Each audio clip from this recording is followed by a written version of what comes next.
भारत माता की, भारत माता की, भारत माता की, महर्षि दयानंद की, महर्षि दयानंद की, भारत माता की। माननीय प्रधानमंत्री महोदय जी,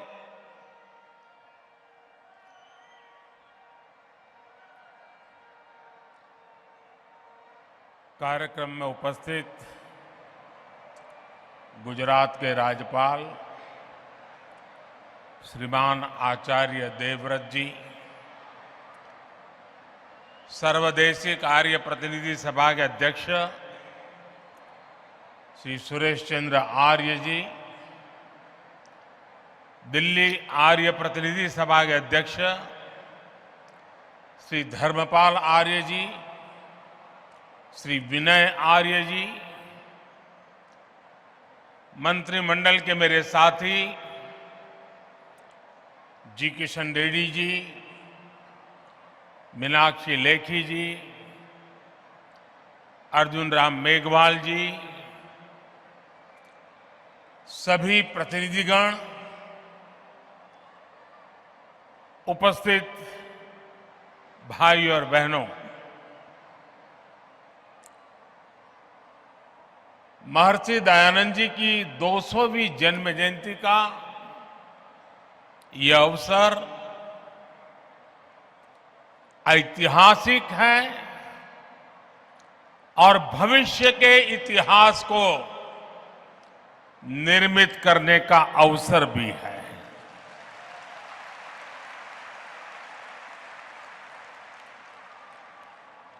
ये पूरे विश्व के लिए, मानवता के भविष्य के लिए प्रेरणा का पल है। स्वामी दयानंद जी और उनका आदर्श था कृण्वन्तो विश्वमार्यम,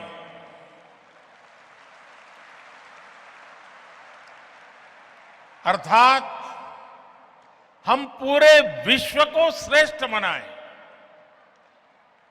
हम पूरे विश्व में श्रेष्ठ विचारों का, मानवीय आदर्शों का संचार करें।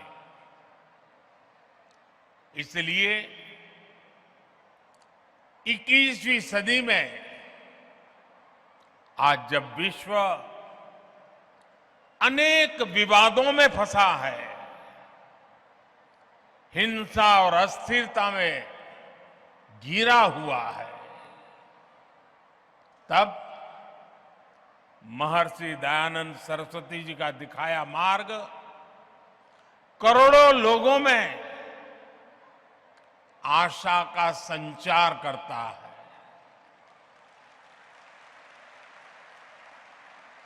ऐसे महत्वपूर्ण दौर में आर्य समाज की तरफ से महर्षि दयानंद जी की 200वीं जन्म जयंती का ये पावन कार्यक्रम 2 साल चलने वाला है और मुझे खुशी है कि भारत सरकार ने भी इस महोत्सव को मनाने का निर्णय किया है।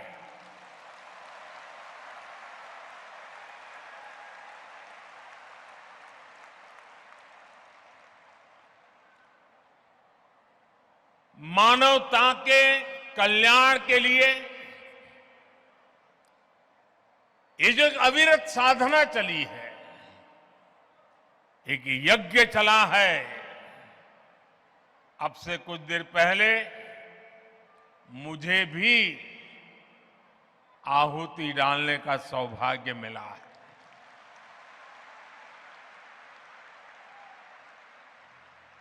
अभी आचार्य जी बता रहे थे, ये मेरा सौभाग्य है कि जिस पवित्र धरती पर महर्षि दयानंद सरस्वती जी ने जन्म लिया, उस धरती पर मुझे भी जन्म लेने का सौभाग्य मिला।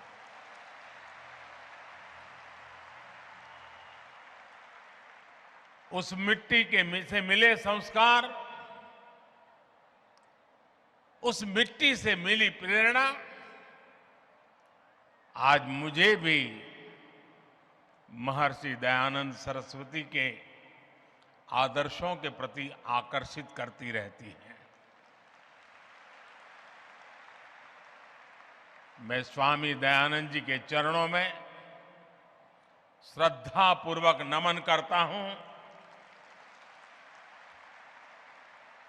और आप सभी को हृदय से अनेक अनेक शुभकामनाएं देता हूं।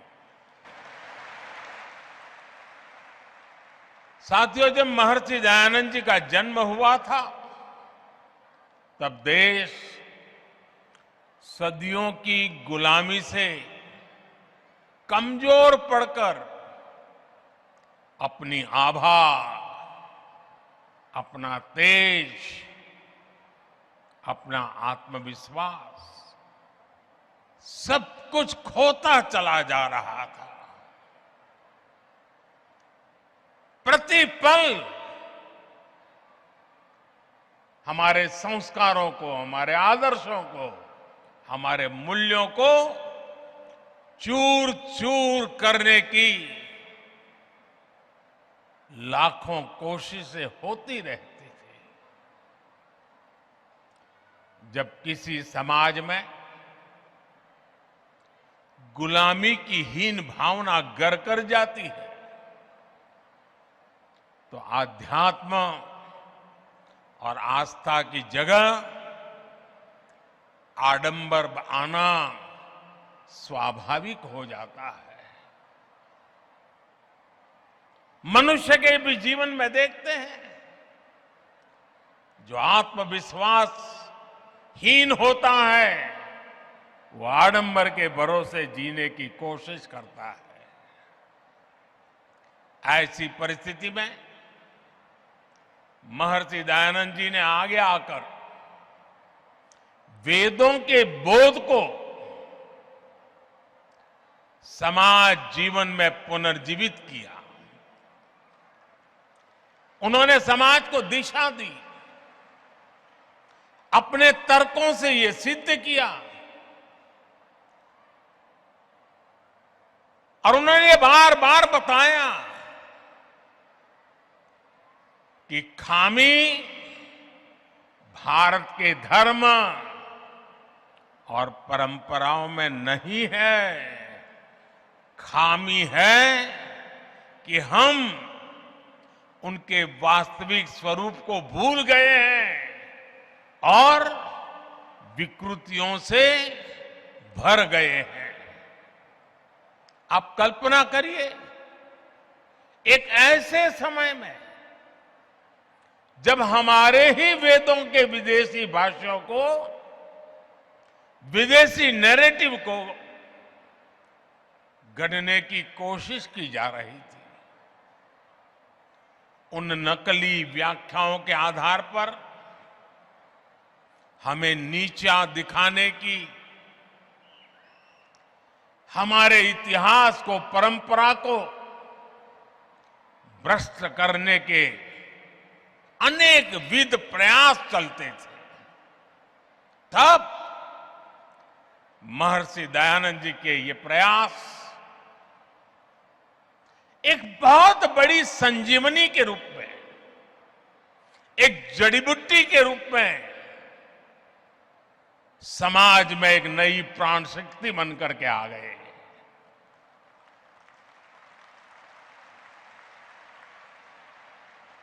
महर्षि जी ने सामाजिक भेदभाव, ऊंच नीच, छुआछूत ऐसी समाज में घर कर गई अनेक विकृतियां, अनेक बुराइयों के खिलाफ एक सशक्त अभियान चलाया। आप कल्पना कीजिए, आज भी समाज की किसी बुराई की तरफ कुछ कहना है, अगर मैं भी कभी कहता हूं कि भाई कर्तव्य पथ पर चलना ही होगा, तो कुछ लोग मुझे डांटते हैं कि आप कर्तव्य की बात करते हो, अधिकार की बात नहीं करते हो। अगर 21वीं सदी में मेरा यह हाल है तो 150 पौने 200 साल पहले महर्षि जी को समाज को रास्ता दिखाने में कितनी दिक्कतें आई होगी।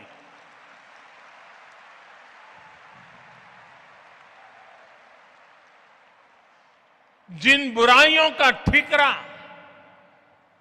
धर्म के ऊपर फोड़ा जाता था, स्वामी जी ने उन्हें धर्म के ही प्रकाश से दूर किया।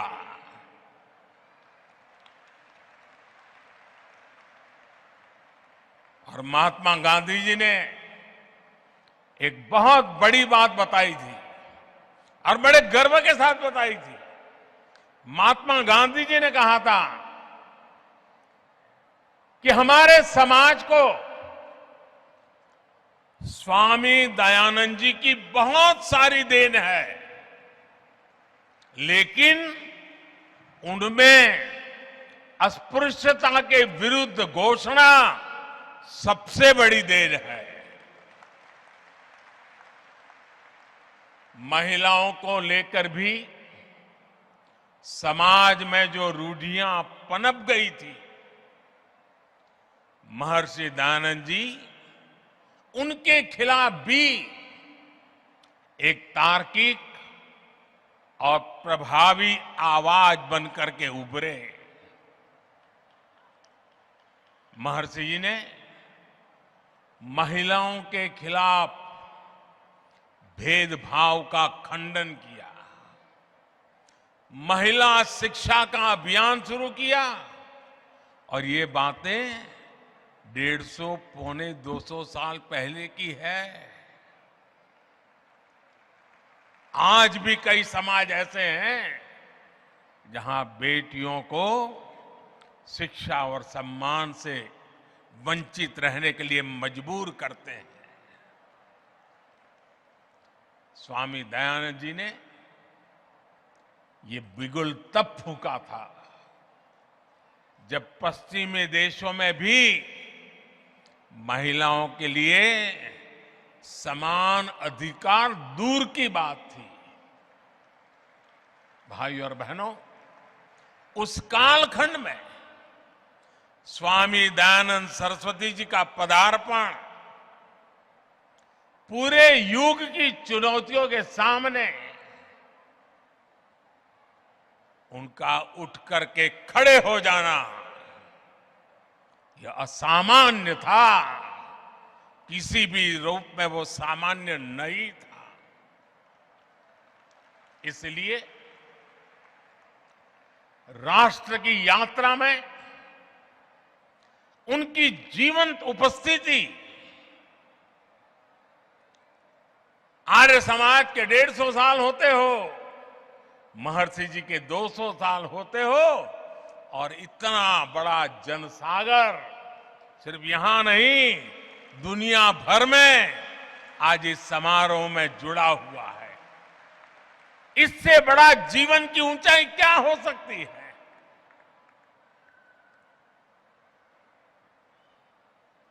जीवन जिस प्रकार से दौड़ रहा है, मृत्यु के 10 साल के बाद भी जिंदा रहना असंभव होता है।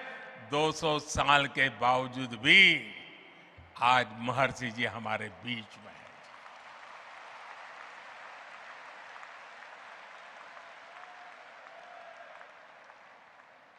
और इसीलिए आज जब भारत आजादी का अमृत काल मना रहा है तो महर्षि दयानंद जी की 200वीं जन्म जयंती एक पुण्य प्रेरणा लेकर आई है।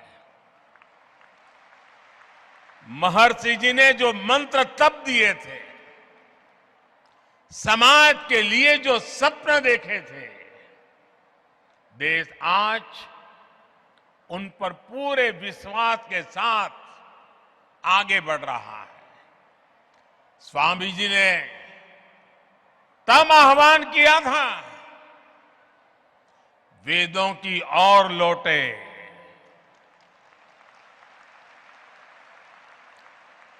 आज देश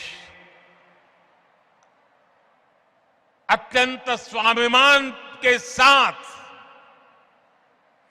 अपनी विरासत पर गर्व का आह्वान कर रहा है। आज देश पूरे आत्मविश्वास के साथ कह रहा है कि हम देश में आधुनिकता लाने के साथ ही अपनी परंपराओं को भी समृद्ध करेंगे।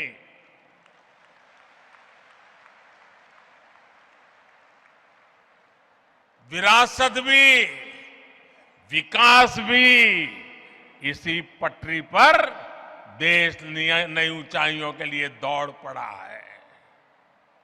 साथियों, आमतौर पर दुनिया में जब धर्म की बात होती है तो उसका दायरा केवल पूजा पाठ, आस्था और उपासना, उसकी रीत रस्म, उसकी पद्धतियां, उसी तक सीमित माना जाता है।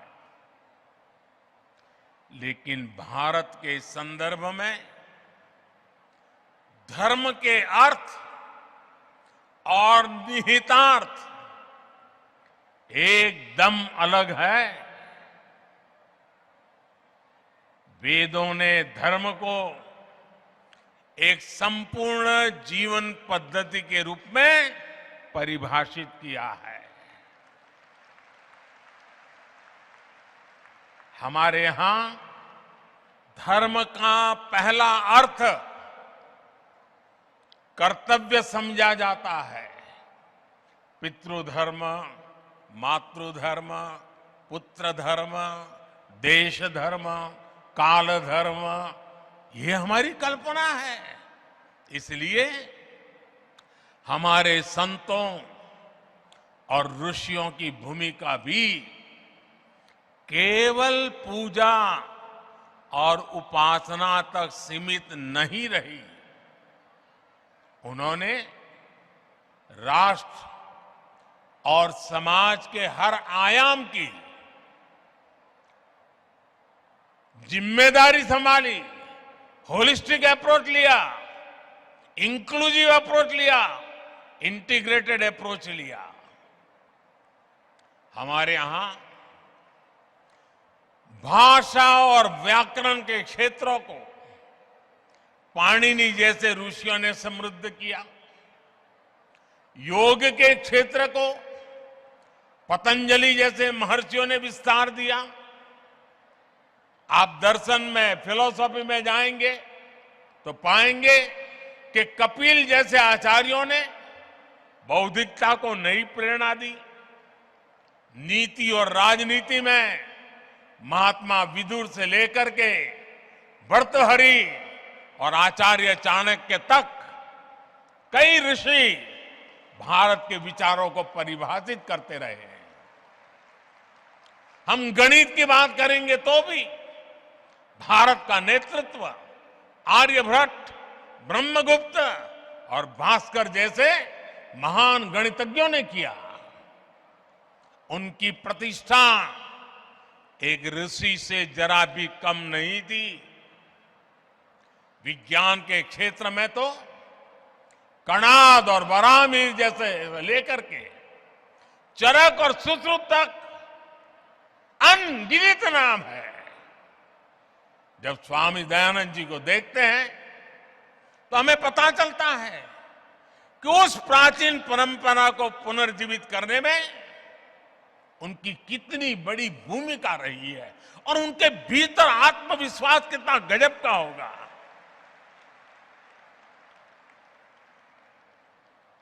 भाइयों और बहनों, स्वामी दयानंद सरस्वती जी ने अपने जीवन में केवल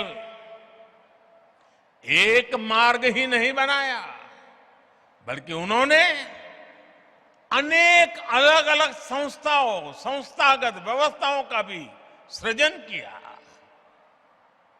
और मैं कहूंगा कि ऋषि जी अपने जीवन काल में क्रांतिकारी विचारों को लेकर के चले, उसको जिए, लोगों को जीने के लिए प्रेरित किया, लेकिन उन्होंने हर विचार को व्यवस्था के साथ जोड़ा, इंस्टीट्यूशनलाइज किया और संस्थानों को जन्म दिया। ये संस्थाएं दशकों से अलग अलग क्षेत्रों में कई बड़े सकारात्मक काम कर रही है। परोपकारिणी सभा की स्थापना तो महर्षि जी ने खुद ने की थी। ये संस्था आज भी प्रकाशन और गुरुकुलों के माध्यम से वैदिक परंपरा को आगे बढ़ा रही है। कुरुक्षेत्र गुरुकुल हो, स्वामी श्रद्धानंद ट्रस्ट हो, या महर्षि दयानंद सरस्वती ट्रस्ट हो, इन संस्थानों ने राष्ट्र के लिए समर्पित कितने ही युवाओं को गढ़ा है। इसी तरह स्वामी दयानंद जी से प्रेरित विभिन्न संस्थाएं गरीब बच्चों की सेवा के लिए, उनके भविष्य के लिए सेवा भाव से काम कर रही है। और ये हमारे संस्कार है, हमारी परंपरा है। मुझे याद है, अभी जब हम टीवी पर तुर्की के भूकंप के दृश्य देखते हैं तो बेचैन हो जाते हैं, पीड़ा होती है। मुझे याद है 2001 में जब गुजरात में भूकंप आया, पिछली शताब्दी का भयंकर भूकंप था, उस समय जीवन प्रभात ट्रस्ट के सामाजिक कार्य और राहत बचाव में उसकी भूमिका वो तो मैंने खुद ने देखा है। सब महर्षि जी की प्रेरणा से काम करते थे।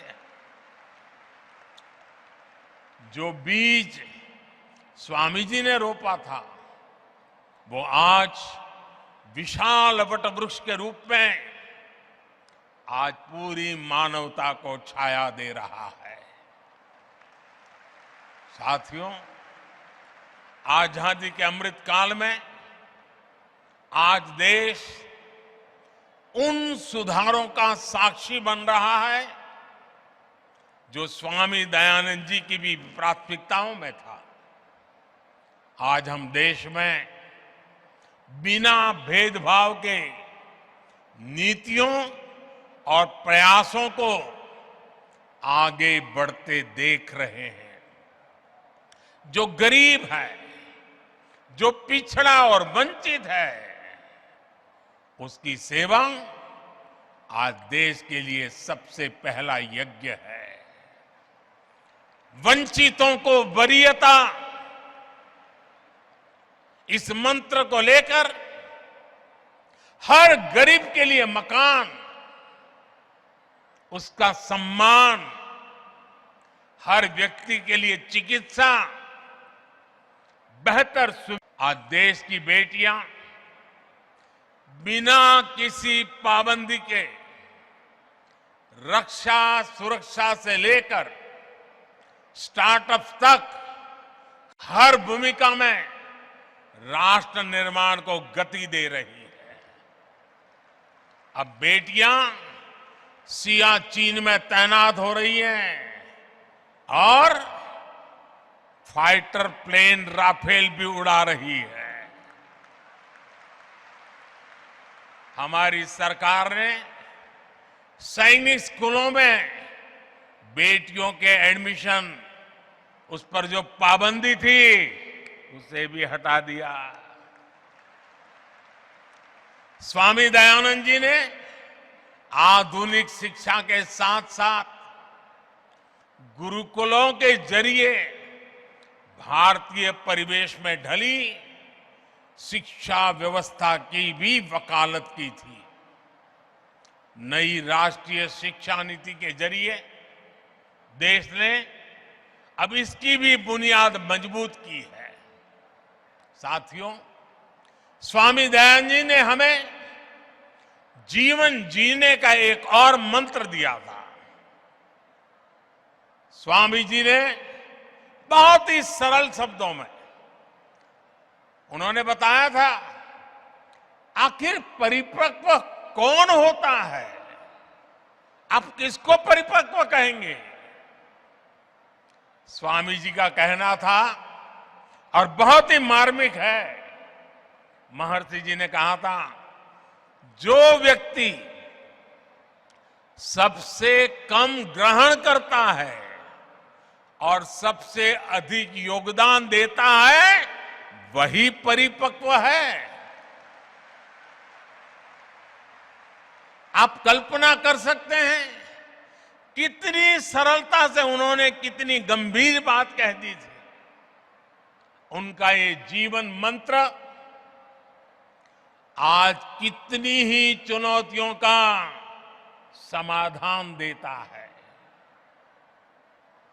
अब जैसे इसे पर्यावरण के संदर्भ में भी देखा जा सकता है।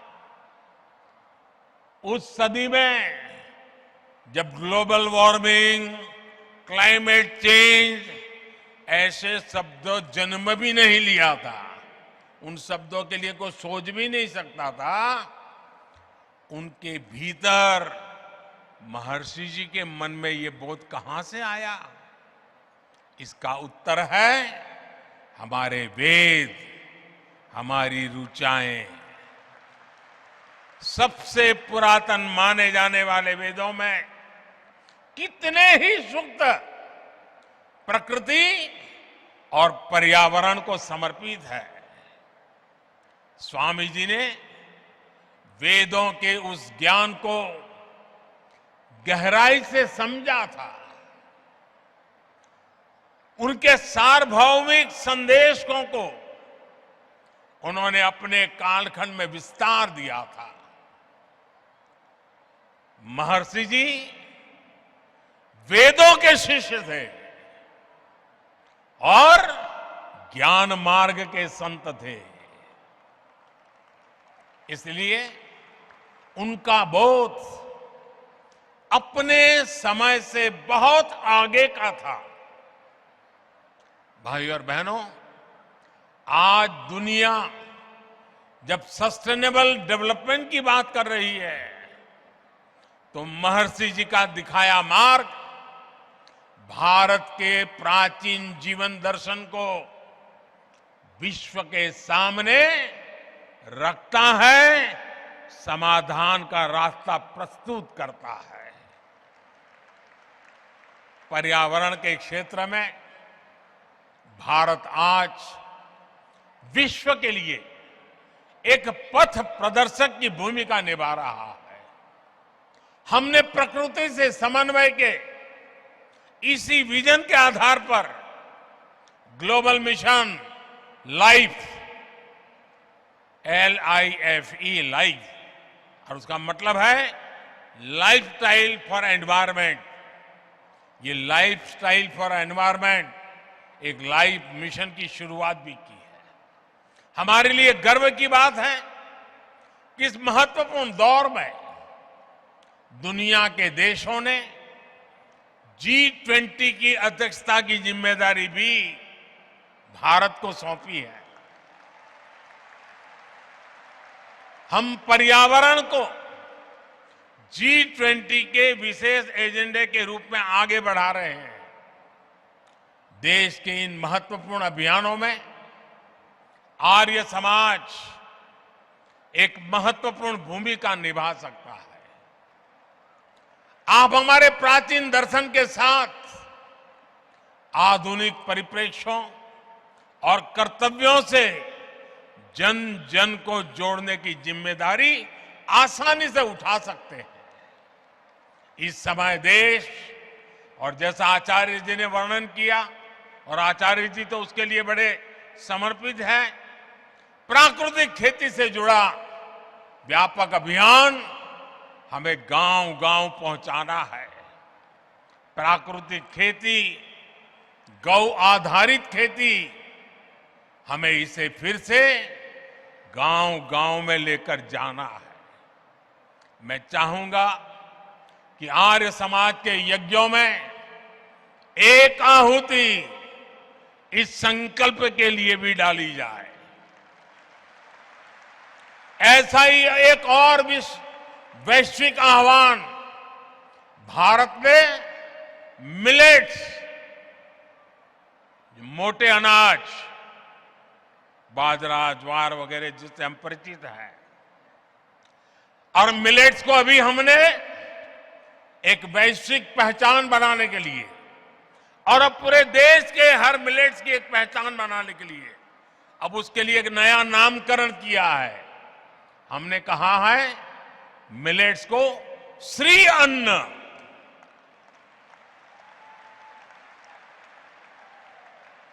इस वर्ष संयुक्त राष्ट्र इंटरनेशनल मिलेट ईयर मना रहा है और हम तो जानते हैं, हम तो यज्ञ संस्कृति के लोग हैं और हम यज्ञों में आहुति में जो सर्वश्रेष्ठ है उसी को देते हैं। हमारे यहां यज्ञों में जौ जैसे मोटे अनाज या श्री अन्न की अहम भूमिका होती है, क्योंकि हम यज्ञ में वो इस्तेमाल करते हैं जो हमारे लिए सर्वश्रेष्ठ होता है।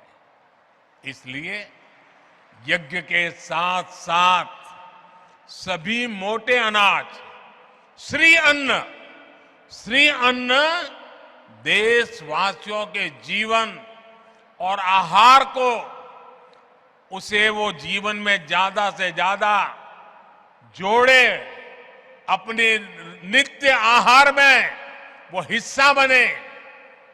इसके लिए हमें नई पीढ़ी को भी जागरूक करना चाहिए और आप इस काम को आसानी से कर सकते हैं। भाई और बहनों, स्वामी दयानंद जी के व्यक्तित्व से भी हमें बहुत कुछ सीखने को मिलता है। उन्होंने कितने ही स्वतंत्रता सेनानियों के भीतर राष्ट्र प्रेम की लौ जलाई थी। कहते हैं एक अंग्रेज अफसर उनसे मिलने आया और उनसे कहा कि भारत में अंग्रेजी राज के सदैव बने रहने की प्रार्थना करें। स्वामी जी का निर्भीक जवाब था, आंख में आंख मिलाकर के अंग्रेज अफसर को कह दिया था, स्वाधीनता मेरी आत्मा और भारतवर्ष की आवाज है, यही मुझे प्रिय है। मैं विदेशी साम्राज्य के लिए कभी प्रार्थना नहीं कर सकता। अनगिनत महापुरुष लोकमान्य तिलक, नेताजी सुभाष चंद्र बोस, वीर सावरकर, लाला लाजपत राय, लाला हरदयाल, श्यामजी कृष्ण वर्मा, चंद्रशेखर आजाद, राम प्रसाद बिस्मिल, लाखों लाख स्वातंत्र सेनानी और क्रांतिकारी महर्षि जी से प्रेरित थे।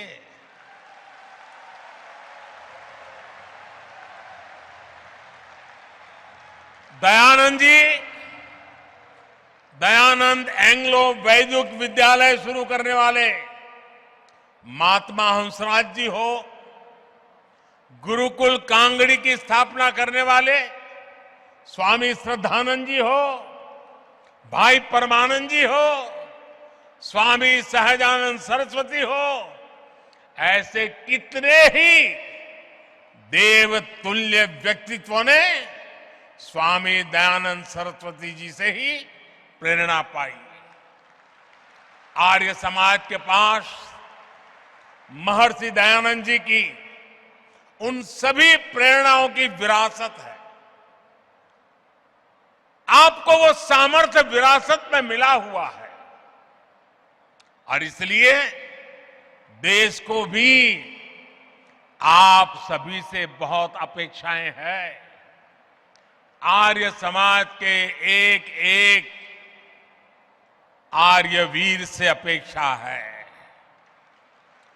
मुझे विश्वास है आर्य समाज राष्ट्र और समाज के प्रति इन कर्तव्य यज्ञों को आयोजित करता रहेगा। यज्ञ का प्रकाश मानवता के लिए प्रसारित करता रहेगा। अगले वर्ष आर्य समाज की स्थापना का 150वां वर्ष भी आरंभ होने जा रहा है। ये दोनों अवसर महत्वपूर्ण अवसर है और अभी आचार्य जी ने स्वामी श्रद्धानंद जी के मृत्यु तिथि के 100 साल यानी एक प्रकार से त्रिवेणी की बात हो गई। महर्षि दयानंद जी स्वयं ज्ञान की ज्योति थे। हम सब भी इस ज्ञान की ज्योति बने। जिन आदर्श और मूल्य के लिए वो जिए, जिन आदर्श और मूल्यों के लिए उन्होंने जीवन खपाया और जहर पी करके हमारे लिए अमृत दे करके गए हैं। आने वाले अमृत काल में वो अमृत हमें मां भारती के और कोटि कोटि देशवासियों के कल्याण के लिए निरंतर प्रेरणा दे, शक्ति दे, सामर्थ्य दे। मैं आज आर्य प्रतिनिधि सभा के सभी महानुभावों का भी अभिनंदन करता हूं। जिस प्रकार से आज के कार्यक्रम को प्लान किया गया, मुझे आकर के जो भी 10-15 मिनट उन सब चीजों को देखने का मौका मिला, मैं मानता हूं कि प्लानिंग, मैनेजमेंट, एग्जीक्यूशन हर प्रकार से उत्तम आयोजन के लिए आप सब अभिनंदन के अधिकारी हैं। बहुत बहुत शुभकामनाएं, बहुत बहुत धन्यवाद।